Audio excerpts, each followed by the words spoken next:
Hello everyone, स्वागत है बच्चों आपका अपने यूट्यूब चैनल प्रदीप बायोलॉजी में और मैं हूं प्रदीप गौड़।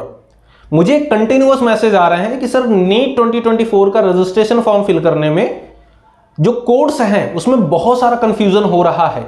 मैं अगर फ्रेशर हूं तो कौन सा कोड फिल करूं, अगर मैं ड्रॉपर हूं तो कौन सा कोड फिल करूं, मैं अगर कोई paramedical course B pharma D pharma कर रहा हूं तो कौन सा कोड फिल करूं, मैं अगर बीएमएलटी डीएमएलटी ये सारे कोर्स कर रहा हूं तो कौन सा कोड फिल करूं, अगर मैं बीएससी एमएससी कर रहा हूं तो कौन सा कोड फिल करूं। बहुत सारे कंफ्यूजन हो रहे हैं। मैं आपको बता दूं, पहले तो मैं सारे कोड्स आपको बताऊंगा, छोटी सी वीडियो होने वाली है। पहले सारे मैं आपको कोड्स बताऊंगा, फिर अगर आपको कोई कंफ्यूजन है उस केस में आप कौन सा कोड सबसे सेफ इस्तेमाल कर सकते हैं जिसकी वजह से आपका जो रजिस्ट्रेशन फॉर्म है वो कैंसिल नहीं होगा। सारी चीजें जानेंगे। सबसे पहले स्टार्ट करते हैं कि अगर आप एनआरआई स्टूडेंट हैं, इंडियन है बट फॉरेन में रहते हैं, उस केस में आपको कोड 7 इस्तेमाल करना है।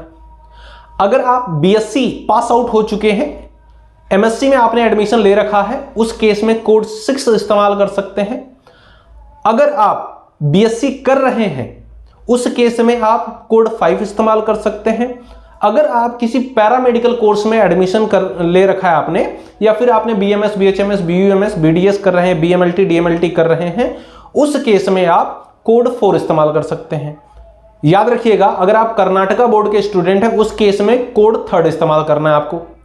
और अगर आप ड्रॉपर स्टूडेंट हैं उस केस में आप कोड 2 इस्तेमाल कर सकते हैं। सवाल यह है कि ड्रॉपर स्टूडेंट कौन होते हैं, मैं आपको बता दूं।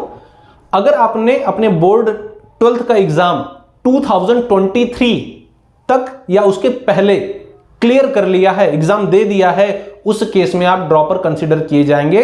और एक कंडीशन और है कि अगर आपने 12th के बोर्ड के एग्जाम के बाद आपने किसी भी ग्रेजुएशन कोर्स यानी बीएससी बीए या फिर बीबीए किसी अदर कोर्स में एडमिशन नहीं ले रखा है, उस केस में आप ड्रॉपर कंसीडर किए जाएंगे। उस केस में आप कोड 2 इस्तेमाल कर सकते हैं। वहीं अगर आप अपने बोर्ड का एग्जाम 12th का एग्जाम 2024 में देने वाले हैं तो आप फ्रेशर कंसीडर किए जाएंगे। उस केस में आप फ्रेशर के केस में आप कोड 1 इस्तेमाल कर सकते हैं। अगर सर अभी भी डाउट है, बहुत सारे मेरे कंफ्यूजन है, उस केस में मैं आपको बता दूं सबसे सेफ स्कोर 3 चीजें आप ध्यान दीजिए, 3 कोड पर आपको बस फोकस करना है। अगर आप फ्रेशर हैं, 2024 में बोर्ड का एग्जाम देने वाले हैं अभी, उस केस में आप फ्रेशर हैं तो कोड 1 इस्तेमाल करेंगे। क्लियर है? अगर आप एनआरआई हैं उस केस में आप कोड 7 इस्तेमाल करेंगे। और आपने किसी भी कोर्स में एडमिशन ले रखा है, कितने भी साल हो गए आपको बोर्ड का एग्जाम दिए हुए, सबसे सेफ है कि आप कोड 2 इस्तेमाल करिए। बाकी किसी चीज से उनको मतलब है नहीं, ठीक है? आप ड्रॉपर ही कंसीडर करिए अपने आप को, आप कोड 2 इस्तेमाल कर सकते हैं, आपका फॉर्म रिजेक्ट नहीं होगा। क्लियर है? और भी कोई कंफ्यूजन रह जाए तो कमेंट सेक्शन में मेंशन करिए, मैं आपको रिप्लाई जरूर करूंगा। किसी अदर टॉपिक पर वीडियो चाहते हैं तो मेंशन करिए, मैं आपको उस पर्टिकुलर टॉपिक पर वीडियो बनाकर प्रोवाइड कर दूंगा। मिलते हैं आपसे नेक्स्ट वीडियो में। इसी तरह के इंफॉर्मेटिव वीडियो के लिए सब्सक्राइब करें प्रदीप बायोलॉजी को।